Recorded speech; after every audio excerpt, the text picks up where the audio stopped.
Kazi ipo. God have mercy upon us. Kazi ipo.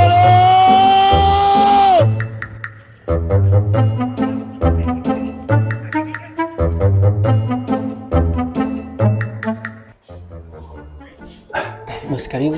Safi. Kuna vyumba? Vyumba vipo. Vipo eh? Nipe charoba hii.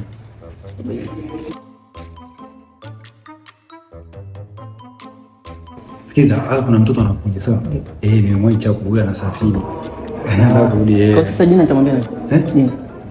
Wewe chumba na mangapi kitu? Chumba namba 6 hicho hapa, namba 6. Okay. Haya poa basi. Wewe akifika tu hivi. Akifika tu hivi, mimi nitamwambia aje namba 6. Sawa, karibu sana. Sawa. Karibu sana. Karibu. Wamefika waambie chumba namba 6. Waambie kwa ngosha hapo chapu sasa na wewe jamani.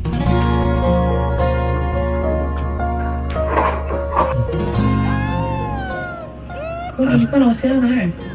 Unajua na wasiliana na wewe? Unajua muda wote unaongea naye nikajua ni mtu wa maana, yani kumbe wewe.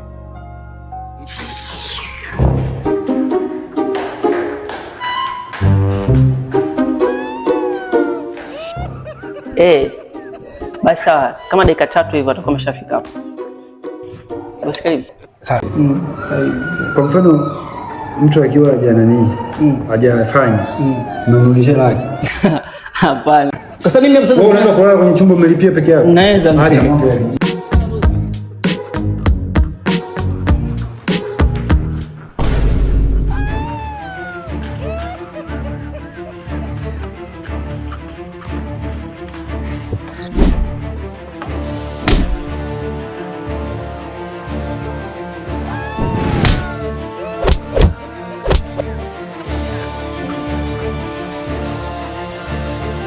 Mama yangu, game over.